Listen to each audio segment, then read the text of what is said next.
তাপ দিয়ে, আগুনের তাপ দিয়ে সেখানে লোহা পিটাচ্ছে, আর আপনারা সেখানে থাকলেন।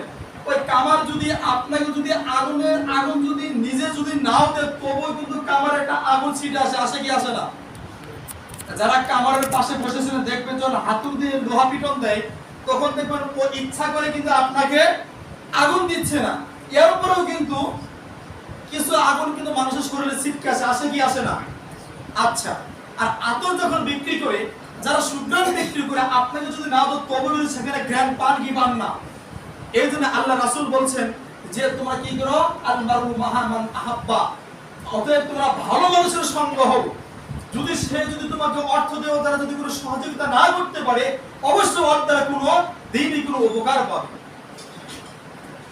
সম্মানিত উপস্থিতি, এই জন্য আমরা যখনই কোনো সঙ্গ কারো হই না কেন, যখনই কারো সঙ্গ হয় না কেন, আল্লাহ রাসূল সাল্লাল্লাহু আলাইহি ওয়াসাল্লাম 7 সিনে 1 সিনে বলছেন যে ইজতামা আলাইহি ওয়া তাফাররাকা আলাইহি, ওই যুবক আল্লাহর আরশের ছায়ার নিচে ছায়া পাবে, ওই ব্যক্তি আল্লাহর আরশের ছায়ার নিচে ছায়া পাবে, যে ইজতামা আলাইহি ওয়া তাফাররাকা আলাইহি, যে আল্লাহ এবং রাসূলকে ভালোবেসে একত্রিত হয়, আল্লাহ এবং রাসূলকে ভালোবাসার জন্য তাদের মহব্বতটাকে ছেড়ে দেয়। আপনি একজনের সাথে খুব ভালোবাসা রাখলেন, খুবই ভালোবাসা রাখলেন, কিন্তু আপনি দেখতেছেন সে আসলে প্রাকৃতিক কোরআন শোনার পথে নেই, সে অন্যায় কাজের দিকে আছে। আপনি আস্তে আস্তে বন্ধুত্বটাকে ছেড়ে দিবেন। বন্ধুটাকে কেন ছেড়ে দিলেন? এই জন্য ছেড়ে দিলেন, তার সাথে কোনো মারামারি কাটাকাটি টাকা নিয়ে কোনো ঝগড়া ফাসাদ না, একটাই কোনো দ্বন্দ্ব, সেটা হচ্ছে মনে মনে যে ওকে আপনি অনেকদিন বুঝিয়েছেন, সে আপনার পথে আসেনি, সে যদি না আসে আপনি নিজে নিজে সেখান থেকে চলে আসবেন। আল্লাহ রাসূল বলছে যদি কোনো ব্যক্তি সেই খারাপ বন্ধুদের থেকে ওকে বলার পরও যদি সে যদি মেনে না নেয়, সেখান থেকে যদি চলে আসে, এই ব্যক্তি আল্লাহর আরশের ছায়ার নিচে ছায়া পাবে। সুবহানাল্লাহ। এরপরে আল্লাহ রাসূল বলছে ইনতামা তাফাররাকা আলাইহি, অতঃপর তারা একত্রিত হয়। আপনি জানেন এখান থেকে যদি আমি বালিজুরি যাই, ওখানে ভালো একজন লোক আছে, ওখানে অনেক কিছু ভালো কিছু জানার কিছু সম্ভাবনা আছে, আমি অমুকের নিকটে গেলে কিছু ভালো কিছু জানতে পারবো। এমন যদি আপনি মহব্বত রাখেন, মহব্বতটা কেন রাখলেন?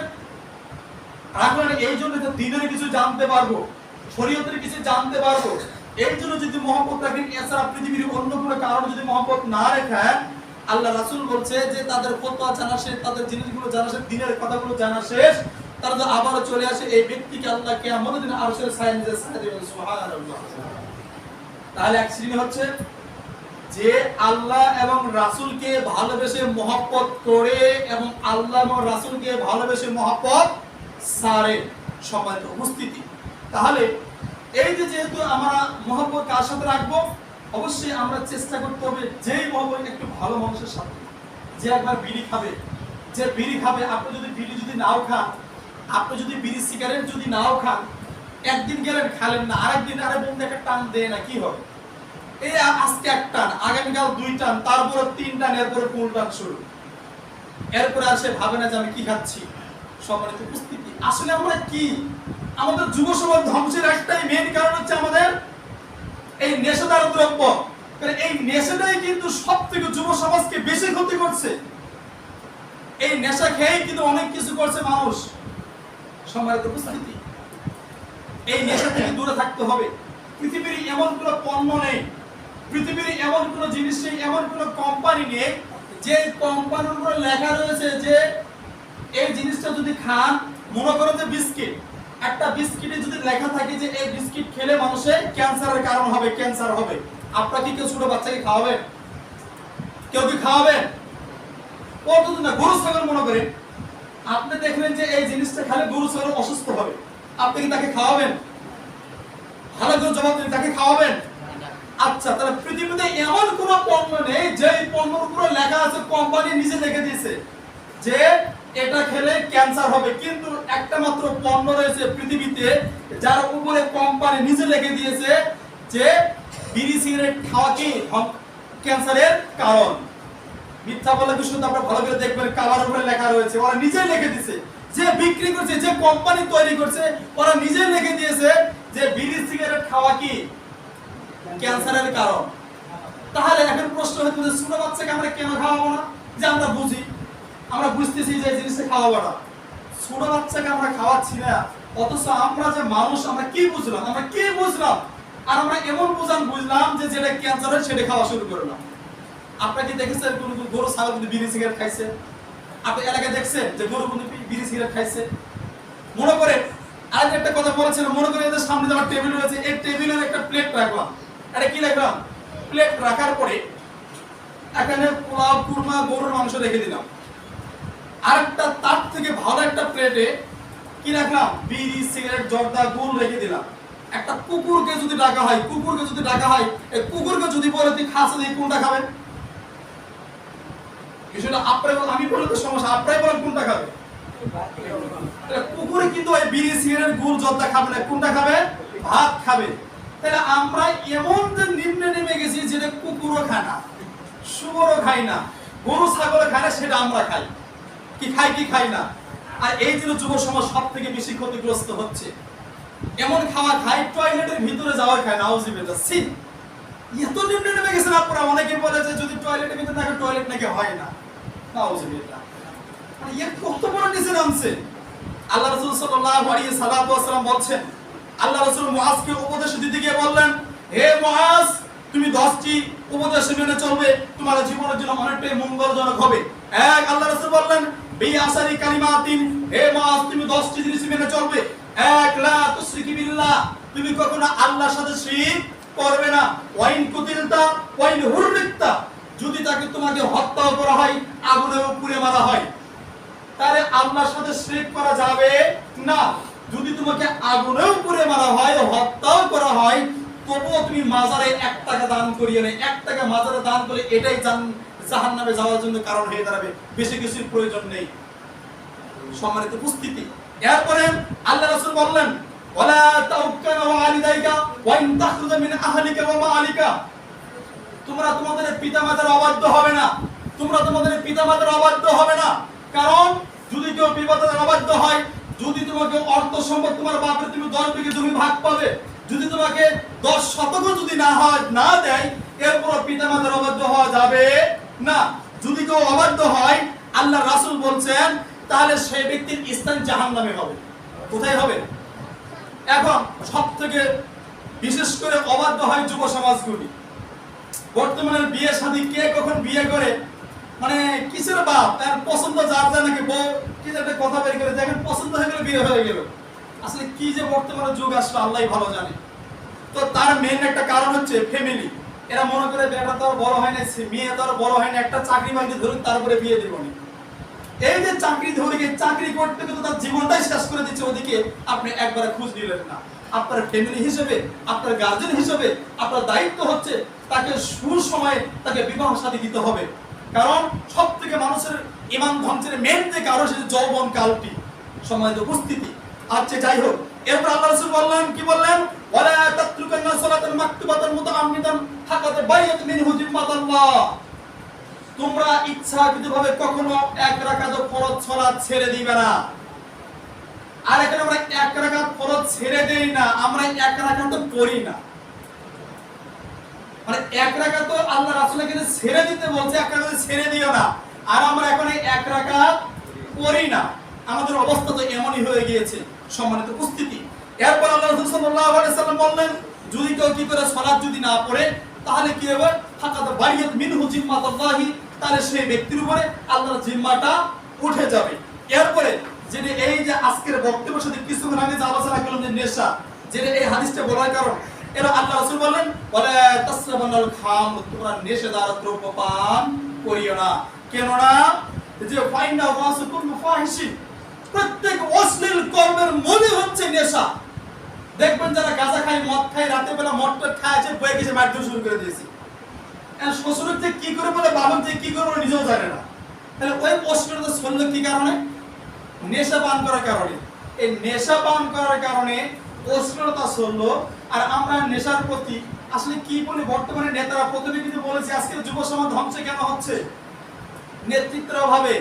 আমরা বক্তব্য দিচ্ছি, নেতারা বক্তব্য দেয়, আমরা এদেশকে মাদক মুক্ত করে ছাড়বো, পরবর্তীতে খুশ করে নিজেই কিন্তু ওই বাইরের দেশ থেকে এই নেশাদার দ্রব্য নিয়ে আসা গডফাদার হয়ে বসে থাকে।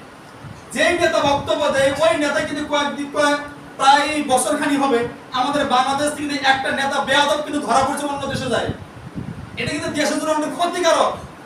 বাংলাদেশ থেকে বাংলাদেশের একটা সংসদ এমপি এ ধরা পড়েছে 1 বছর আগে বাইরে দেশে যায় মদের কারণে, ফেন্সিডিলের কারণে। তাহলে এটা কি আসলে আমাদের দেশের জন্য কি সুনাম না দুনাম? আপনি যদি মনে করেন আপনার ছেলে একটি পুলিশে ধরা পড়েছে মাদক খাওয়ার কারণে, নেশাদার দ্রব্য পান করার কারণে, এটা আপনাদের সুনাম না দুনাম? তাহলে এখানে আপনি নিজে যদি বিড়ি সিগারেট খাচ্ছেন, আপনি যদি বিড়ি খান আপনার ছেলে অবশ্যই মদ খাবে, অবশ্যই খাবে। কারণ আপনি যদি 1 হাতে খান আপনার ছেলে 2 হাতে খাবে। সম্মানিত উপস্থিতি, তো যাই হোক আর বাড়াচ্ছি না, যেহেতু সময়টা অনেকটা পার হয়ে গিয়েছে। তবে আপনাদের এতটুকু বলতে চাচ্ছি যে আজকের আলোচনার বিষয় যেহেতু ছিল যুবকদের কিছু সমস্যা, যুবকদের কিছু সমস্যা। যুবক আমরা জানতে পারলাম যুবক 3 প্রকার। কয় প্রকার? বিপদগামী যুবক, দিশেহারা যুবক, সুপথগামী যুবক। সুপথগামী যুবক হচ্ছে ওরাই যারা আল্লাহর রাস্তায় নিজের জীবনকে পরিচালনা করে। বিপদগামী যুবক যে আল্লাহর রাহে, আল্লাহর দিন থেকে বাদ দিয়ে অন্য দিকে চলে। দিশেহারা যুবক যে এটাও না ওটাও না, লা ইয়ামুতু ফিহা ওয়া লা ইয়াহইয়া, মরেও না বাঁচেও না। যখন একটু ভালো কথা শুনে ওদিকেই থাকে, যখন খারাপের দিকে যায় ওদিকেই থাকে। এরা হচ্ছে দিশেহারা যুবক। সম্মানিত উপস্থিতি, এই 3 শ্রেণীর যুবকের 2 শ্রেণী যাবে জাহান্নামে, 1 শ্রেণী যাবে জান্নাতে। 3 শ্রেণীর 2 শ্রেণী যাবে জাহান্নামে, 1 শ্রেণী যাবে কোথায়? জান্নাতে। জান্নাতে যাবে কোন শ্রেণী? সুপথগামী যুবক। সম্মানিত উপস্থিতি, আমাদের যুবক ভাইদেরকে সঠিক পথে বুঝে জেনে আমল করার তৌফিক দান করুন। সকলেই বলি আল্লাহুম্মা আমিন।